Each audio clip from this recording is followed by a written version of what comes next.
Welcome to Digital Learning, an initiative of Directorate of Collegiate Education, Government of Karnataka. Eloquentia 1, the first semester general English textbook prescribed for BSc affiliated to Bengaluru City University. I'm Nandana NJ, Assistant Professor of English at Government First Grade College, Malleshwaram, Bengaluru. Ode to a Ocean by Amanda S.C. Gorman is one of the poems prescribed for BSc textbook. This poem has been divided into three sessions for my e-content. So this is the third session. In the previous two sessions, that is the first session, we were introduced to the poet and the poem. And in the second session, we dealt with the line by line or the stanza-wise explanation of the entire poem. Now let us look at the third session of the poem, Ode to a Ocean.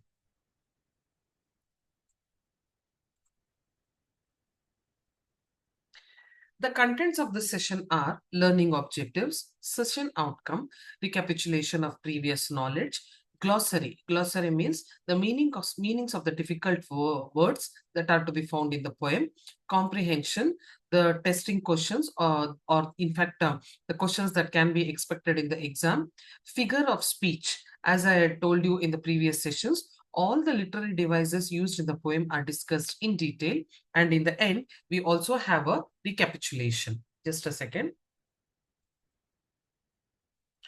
And then in the end, we shall have a multiple choice question answer session to see how much we have assessed the entire or understood the entire poem. The learning objectives of this session are to recapitulate previous knowledge. This is very important because in the previous two sessions, the poem has been discussed in detail. So we need to remember what we discussed in the previous session so that we'll be able to understand this session better. To acquaint with poetry as a literary genre, it also has a literary objective to develop interest for reading a poem, understand meaning of difficult words, comprehension. Comprehension is a French word. It means to understand or to assess our understanding. Figure of speech are all the literary devices used in the poem, and it also in turn helps the student better develop their functional writing skills. The session outcomes: at the end of the session, the student will be acquainted with poetry as a literary genre, to develop interest for reading a poem, and through the course of glossary, you will be able to understand the meanings of difficult words so that the poem will be understood in its real context. Comprehension or assessing our knowledge, understand figure of speech, also improve vocabulary, word power, and fortify linguistic skills. Now, let us start with glossary.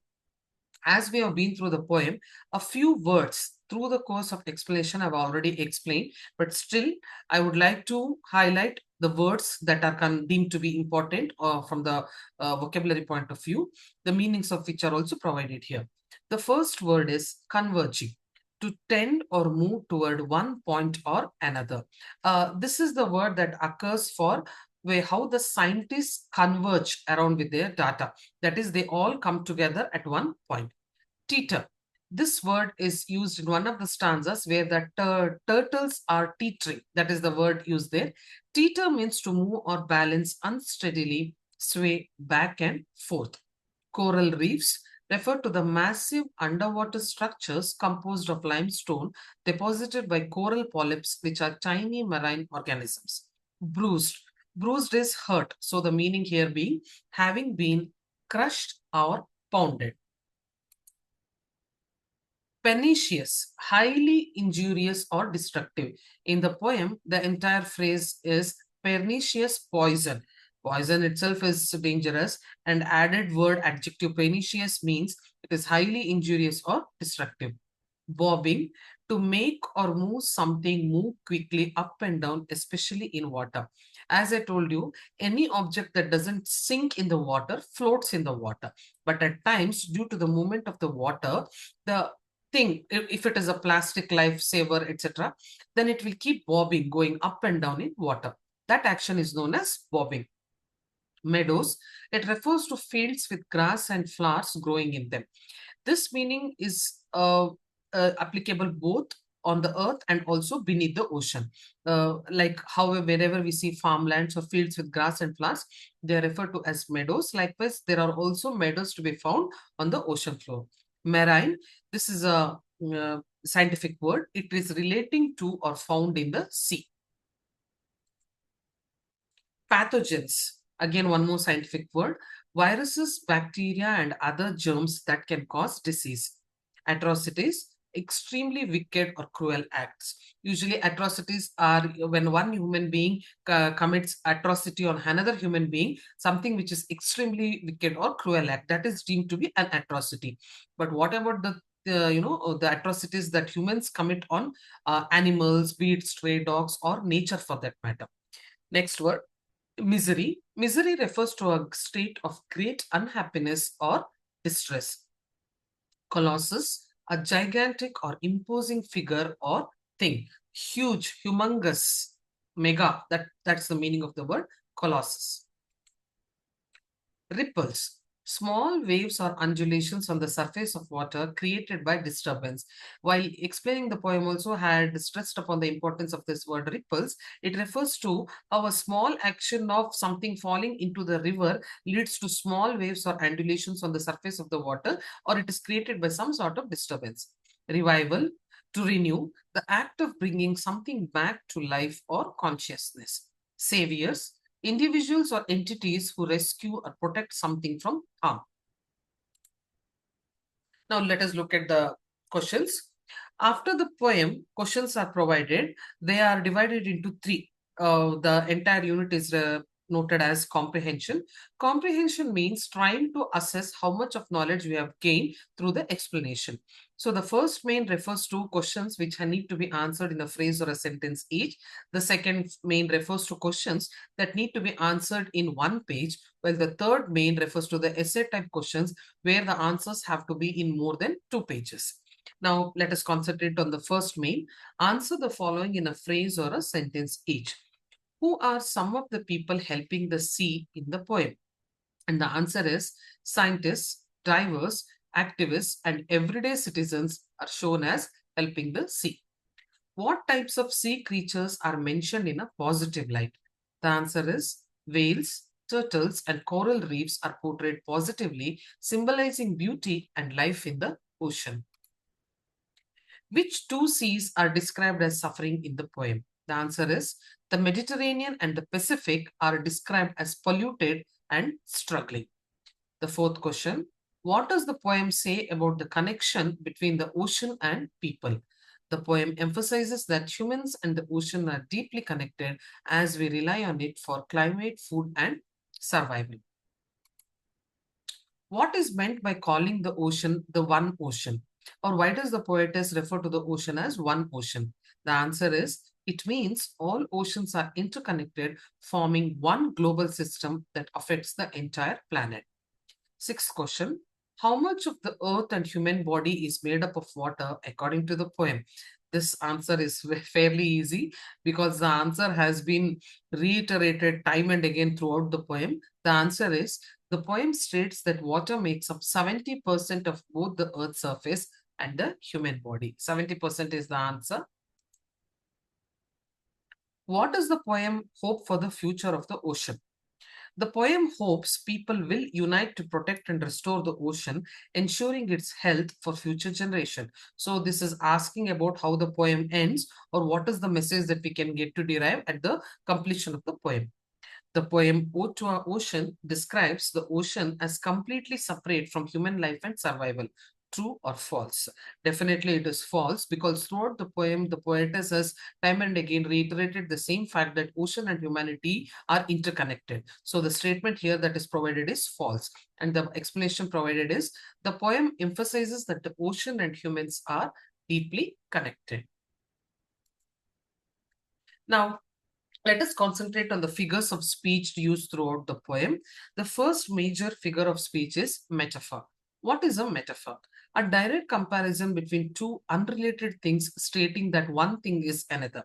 The poem often uses metaphors to compare the ocean to various elements and emotions. For example, referring to the ocean as the world's heartbeat conveys its vital importance to the planet's ecosystem and life. So this is a very, very major example, the world's heartbeat. So I have tried to incorporate a relevant image here.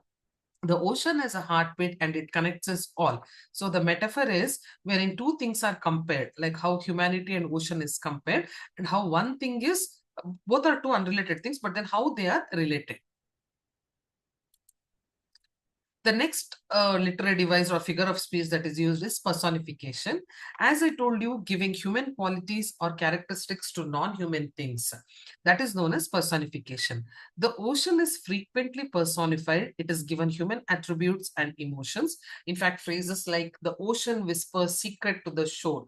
The ocean definitely cannot speak, but then it shows that whenever the waves touch the shore, it is as if it is trying to communicate with the humanity there. It imbued in it with a sense of mystery and life. I have incorporated here an image of a cloud. So whenever a cloud, there is some sort of electric activity, and when it rains, it is, see, look at it. The cloud is given a personified, or it is given a humane touch. It is as if the cloud is happy and it is shedding tears of joy. That being the example analogy there. The next important figure of speech is a simile. Simile and metaphor are considered two sides of the coin. Simile is again a comparison. Comparison using like or as. For example, if I say, he is as brave as a lion, or he is shining like a star. So when we use the words like as it is found throughout the poem, such as waves crashing like the roar of 1,000 lions. Imagine 1,000 lions roaring, that being the sound. That is the exact sound when waves, furious waves, pound the shore. So this is how she has tried to use similes to emphasize the ocean's power and majesty. And I have tried to incorporate here an image of how waves look like as if, you know, they are about to drown humanity. It has so much of fury there. Alliteration. The use of repeated consonant sounds at the beginning of the words, such as salty sea spray or mighty marine marvel, creates a musical quality that enhances the poem's rhythm. Yes, many times a few words, which all of them begin with the same alphabet, they are strung together, that leads to a rhythmic effect that is known as alliteration. In the image, we can see one more example there.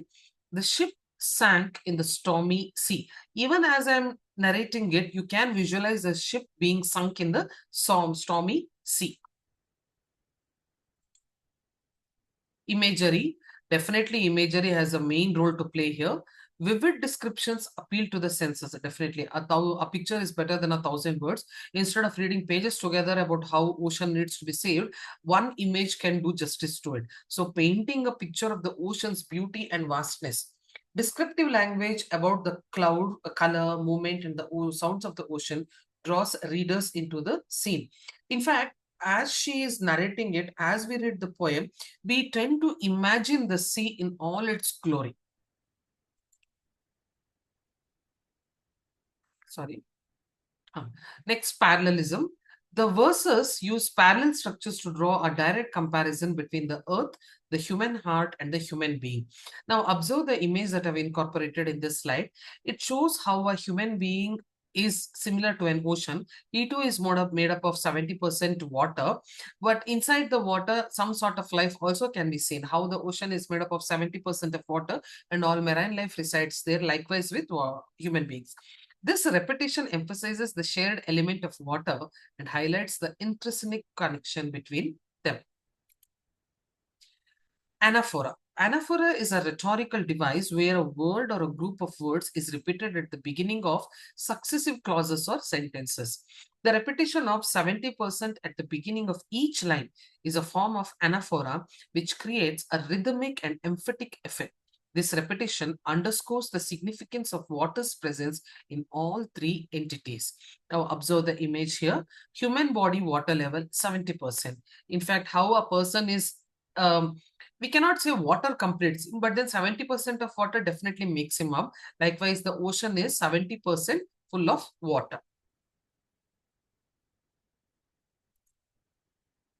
Synecdoche. Synecdoche is a figure of speech in which a part of something is used to represent the whole or vice versa. For example, The phrase human being is a synecdoche where a part, the water content, represents the whole, the entire human. This figure of speech reinforces the idea that water is an essential component of human existence. The other figures of speech, the other figure of speech that can be seen here is symbolism. Symbolism is a literary device where an object, a person, situation, or action is used to represent a deeper meaning beyond its literal interpretation. Water is often symbolic of life, purity, and renewal. In this verse, it symbolizes the essence of life shared by the earth and humans, suggesting a deeper connection and mutual dependence. Or to our ocean. This is a uh, the image that I feel is the most appropriate. It encapsulates the entire theme or all the feelings associated with the poem or the poetess, how she looks towards the ocean and how she has dedicated the entire poem in the form of an ode.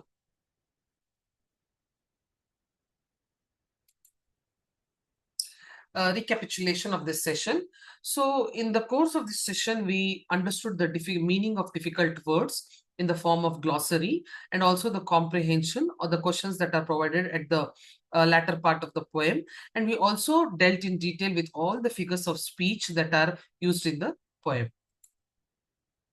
Now, let us try to assess ourselves with a few multiple choice questions. The first question: who are some of the people mentioned as helping the ocean in the poem?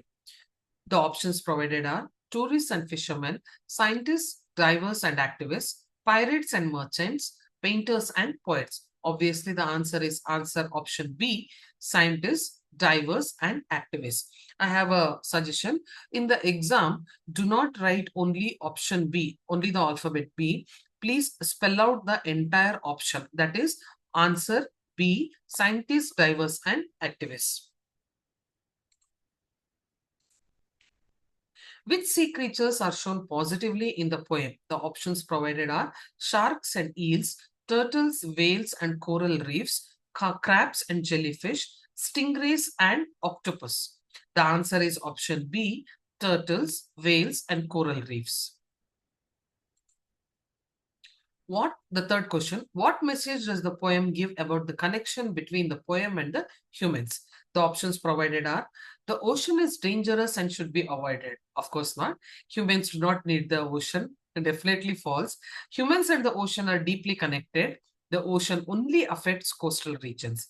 The answer is option C. Humans and the oceans are deeply connected. The fourth question, why does the poem refer to the ocean as the one ocean? The options provided are because it is the only ocean in the world, to show that oceans belong to one country. Option C, to highlight that all other oceans are connected. Option D, to describe a mythological ocean. The answer is option C, to highlight that all oceans are connected. The last question, what is the poem's hope for the future of the ocean? The first option, that it will be explored and mined for resources. Option B, that it will be left untouched by humans. Option C, that people will work together to protect and restore it. Option D, that it will become a tourist destination. The answer is option C, that people will work together to protect and restore it. Suggested reading is given at the end of the lesson poem. In fact, I would like to put in a word about this. The first one, Ode to the West Wind by Percy Shelley, explores nature's power and beauty with a focus on the wind's role in change and renewal. This is again we can see how it is a ode. Ode, remember, it is a form of a poem which is in praise of something. The west wind, a kind of wind, is that throughout the poem the wind is marveled. It is personified as a great force. In fact, it is a good read. And then the second suggested reading is To the Sea by Philip Larkin, reflects on the sea's influence and the human desire for escape and understanding. Water. This is again a poem by Ralph Waldo Emerson. It contemplates the essential nature and significance of water in life and the environment. Sea Fever by John Masefield. It captures a deep yearning for the sea and its connection to human nature and adventure. The references used for this session.